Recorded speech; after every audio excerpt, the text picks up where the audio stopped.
Hello दोस्तों, हमारी आज की कहानी है अपने मम्मी पापा की ऐसी हालत देखकर ननद ने अपनी भाभी और भैया को ऐसा सबक सिखाया कि उनकी अक्ल ठिकाने आ गई। दरवाज़ा खोलो बेटा, हमें माफ़ कर दो, हमसे गलती हो गई, अब कभी तुम्हारे खिलाफ नहीं जाएं, जैसा तुम कहोगे वैसा ही करेंगे, पर अभी दरवाज़ा खोल दो बेटा, बाहर बहुत बारिश हो रही है, तुम्हारे पापा ठंड से कांप रहे हैं और ज़्यादा देर तक वह बारिश में भीगते रहे तो और ज़्यादा बीमार पड़ जाएंगे। ममता जी रोते रोते अपने घर के दरवाजे को पीट रही थी और यह सब कहे जा रही थी। आस पड़ोस के लोग भी अपने घरों से उन्हें ऐसी हालत में देख रहे थे।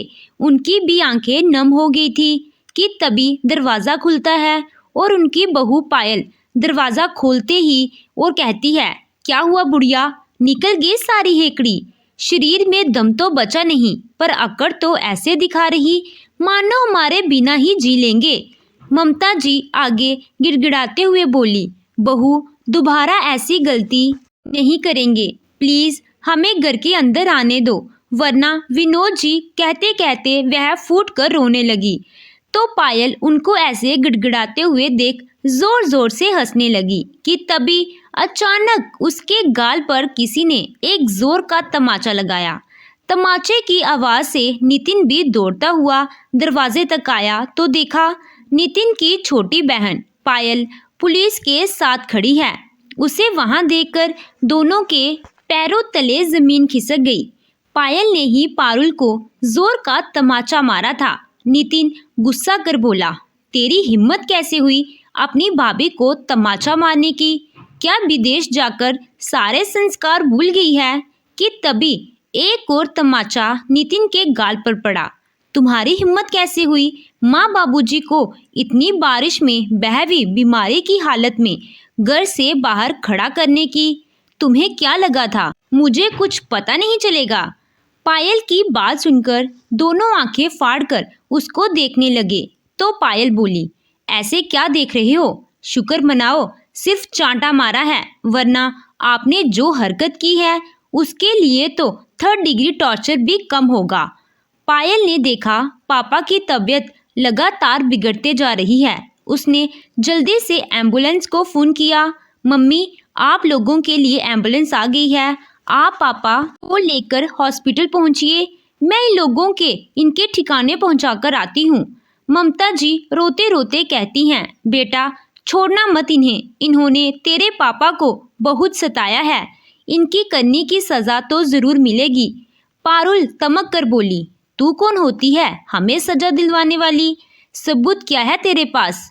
पायल एक जोर का तमाचा भाभी के गाल पर जड़ते हुए मुस्कुराकर बोली, इंस्पेक्टर साहब ज़रा इन लोगों को सबूत तो दिखाइए। उसे इंस्पेक्टर ने जैसे ही मोबाइल ऑन किया दोनों को तो जैसे अपनी दुनिया ही घूमती नजर आने लगी थी। पायल बोली, यह तो सिर्फ ट्रेलर था, पूरी पिक्चर तो अभी बाकी है। सिर्फ ट्रेलर देखकर ही थर थर कांपने लगे, सोचो जब पूरी फिल्म देखोगे तो तुम्हारी क्या हालत होगी। पारुल और नितिन हैरानी से पायल को देख रहे थे। उन्हें समझ में नहीं आ रहा था कि विदेश में रहते हुए पायल ने यह सब कैसे पता किया। वह अपने पुराने बीते दिन को याद करने लगते हैं।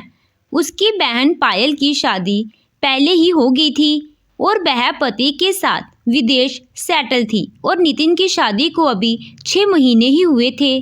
पर नितिन की पत्नी पारुल एक अलग स्वभाव की लड़की थी। उसे अपने अलावा किसी की फिक्र नहीं थी। खाना भी ममता जी बनाती थी, जिस दिन वो ना बनाती तो उस दिन घर पर खाना ही नहीं बनता। ममता जी अगर पारुल को कुछ कहती तो पारुल के साथ साथ नितिन भी क्लेश करता। इसीलिए ममता जी और विनोद जी ने घर में शांति बनाए रखने के लिए कुछ बोलना ही छोड़ दिया। पर उनकी चुप्पी ही उनकी सबसे बड़ी गलती साबित होने लगी। एक दिन ममता जी दर्द से कराह रही थी। विनोद जी ने उन्हें एक दवाई दिया जिसे खाकर वह सो गई, लेकिन उस दिन वह खाना नहीं बना पाई। रोज की तरह पारुल मटकती हुई रसोई में आती है तो देखा कुछ भी खाना नहीं बना है। वह गुस्से में तमतमाती हुई ममता जी के कमरे में गई और उसने ना आओ देखा ना ताओ, सीधा सामने रखे पानी से भरे जग को ममता जी के ऊपर खाली कर दिया। विनोद जी तब बाथरूम में थे। कमरे में यह शोर शराबा सुनकर वह भागते हुए आते हैं। जहां जग का पानी जमीन पर गिरा हुआ था, वह भी फिसल कर गिर जाते हैं और कमर में आई चोट के कारण वह एकदम से कराह उठते हैं। यह देखकर पारुल जोर जोर से हंसने लगी और बोली, अगर दोबारा ऐसा किया तो इसका इल्जाम इससे भी बुरा होगा। यह कहकर पारुल वहां से चली गई। इधर ममता जी पहले से ही बीमार थी। ऊपर से विनोद जी के गिरने से उनकी कमर में काफ़ी ज़्यादा चोट आ जाती है। एक तो ममता जी पहले से ही बीमार, ऊपर से विनोद जी ने दर्द से बिस्तर पकड़ लिया। वह दर्द से इतना छटपटाने लगे कि उनको डॉक्टर के पास ले चलने को कहने ममता जी नितिन के पास गई और कहा, बेटा तेरे पापा कल फिसल कर गिर गए थे, जिससे उनकी कमर में काफ़ी दर्द हो रहा है। उन्हें इलाज की ज़रूरत है। उन्हें डॉक्टर के पास ले चलो। आप लोगों की उम्र हो गई है, पर बचकाना हरकत नहीं छोड़नी। आप लोग उलझुल हरकतें करते रहो और मैं डॉक्टर की फीस भरते रहूं। कितना खजाना छोड़ रखा है आप लोगों ने, नितिन ने तमक कर कहा। ममता जी बोली, बेटा इसमें तेरे पापा की कोई गलती नहीं, बहू की वजह से ही ये सब हुआ है। तभी पारुल वहां तमतमाते हुए आई और बोली, बुढ़िया शर्म नहीं आती झूठ बोलते हुए। नितिन मैं बताती हूँ, आजकल तो ये लोग कुछ काम भी नहीं करते, खाना बनाने के समय बिस्तर पर पड़े रहते हैं, फिर भी यह गिरते पड़ते रहते हैं और इल्ज़ाम मुझ पर लगा रहे हैं। पारुल ने नाटक करते हुए कहा। ममता जी नम आंखों से बोली, बहू यह तुम भी अच्छे से जानती हो कि इनकी चोट कैसे लगी। तुमने कमरे में आकर ना सिर्फ मुझ पर पानी गिराया, बल्कि यह भी उसी पानी की वजह से फिसल कर गिर गए और तुमने यह जग अपनी आंखों से देखा भी। मदद करना तो दूर, सिर्फ हंसकर वहां से चली गई।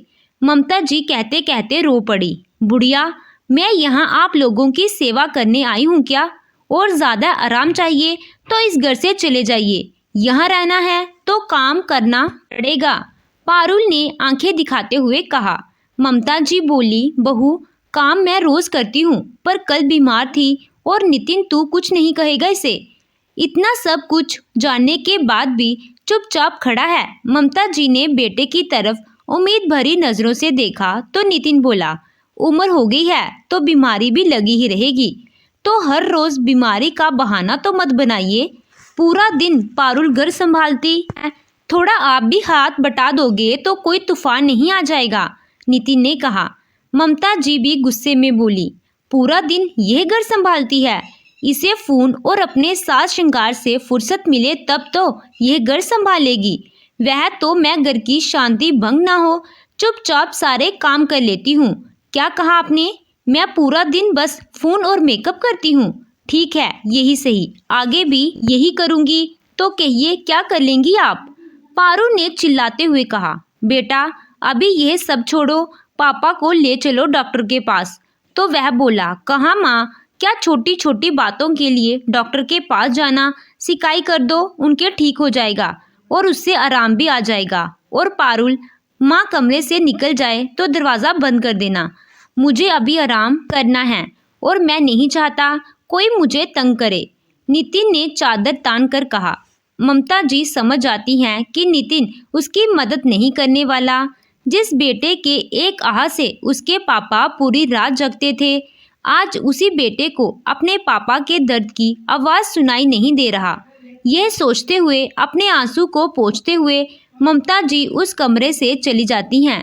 फिर वह अपने कमरे में इधर उधर से कुछ पैसे जुटाकर विनोद जी को खुद ही पास की दुकान में ले गई। ममता जी पहले से ही बीमार, ऊपर से विनोद जी की भी अब ऐसी हालत हो गई कि वह भी खुद के पैरों पर ठीक से खड़े नहीं हो पा रहे थे और रात भी बहुत हो चली थी। बेटा कमर इनकी में काफ़ी दर्द हो रहा है, फिसल गए थे तो चोट आ गई थी, कोई दर्द की दवा दे दो। पर आंटी गिर गए और उम्र भी काफ़ी है, तो कहीं कोई फ्रैक्चर नहीं हुआ ना? एक बार आप डॉक्टर को दिखा लेती, यूं दवाई से बस कुछ देर ही राहत मिलेगी, उस दुकानदार ने कहा। तो ममता जी सोची, हमारे पास तो इतने पैसे भी नहीं हैं कि वह एक एक्स्ट्रा भी करवा पाएं। बेटा कुछ देर तो राहत मिल जाएगी ना, चलेगा, तुम दे दो, ममता जी ने कहा। वह दवाई दिलवाकर जल्दी जल्दी घर आती हैं। अब उनको थोड़ा आराम आता है और वह सो जाते हैं। रात भर विनोद जी की देखभाल करने के कारण ममता जी को वापस बुखार आ जाता है।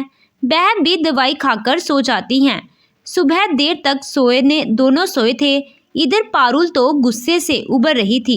लगता है ये लोग ऐसे नहीं सुधरेंगे, पर जो मैंने भी इन्हें ना सुधारा तो मेरा नाम भी पारुल नहीं। यह सोचते हुए पारुल ने कुछ तय किया। उसने ममता और विनोद जी के कमरे को बाहर से कुंडी लगा दी, जिससे जब वह उठे वह बाहर ना आ सके। और ऐसा वह पूरे दिन करेगी। जब भूख और प्यास लगेगी तब उन्हें पता चलेगा आराम करने का नतीजा क्या होता है। थोड़ी देर बाद जब ममता जी उठती हैं, बुखार अभी भी महसूस हो रहा था। उन्होंने सोचा, विनोद जी ने रात से कुछ नहीं खाया, उनके लिए भी कुछ लाती हूँ और मैं भी थोड़ा चाय बिस्कुट खा लूँगी तो ठीक हो जाएगा, फिर दवाई ले लूँगी। यह सोचकर उन्होंने विनोद जी को भी उठाया और फ्रेश होने को कहकर वह जाने लगी चाय बनाने। पर यह क्या, दरवाज़ा तो खुल ही नहीं रहा।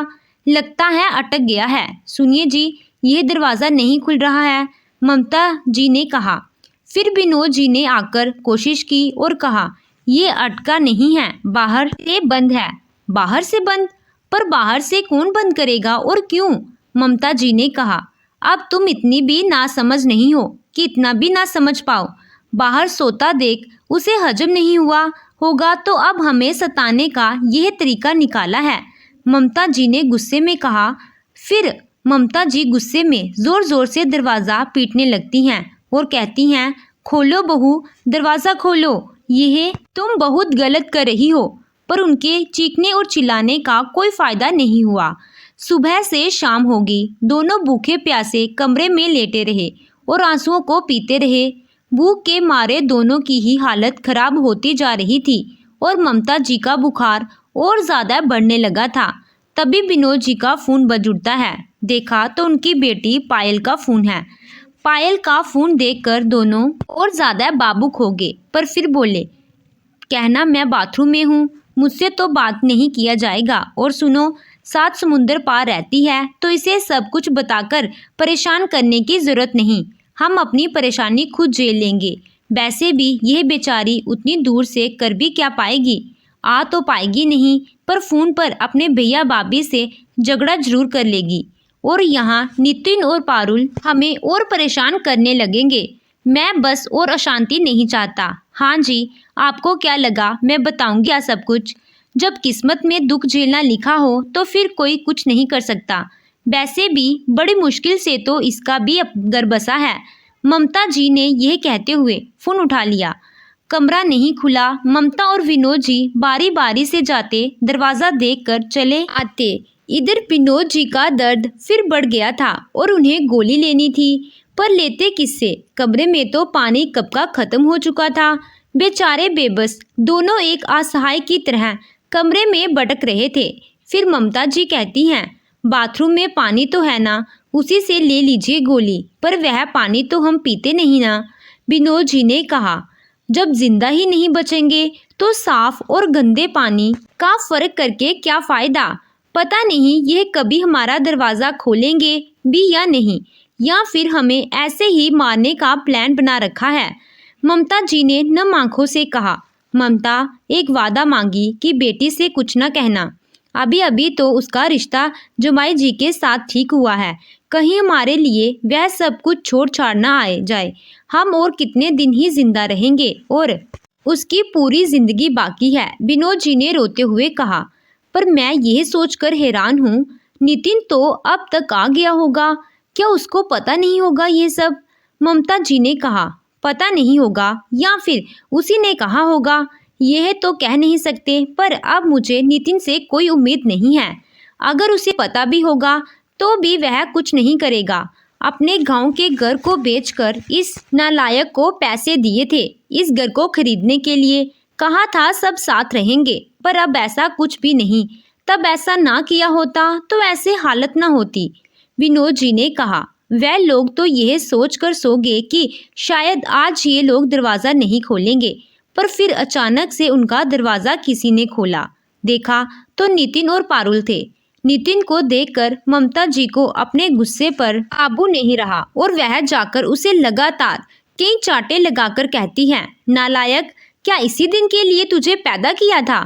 अपने बूढ़े माता पिता को ऐसे तड़पा रहा है, अपनी 2 दिन की आई हुई पत्नी के चलते अपने माता पिता को मारने पर तुला हुआ है।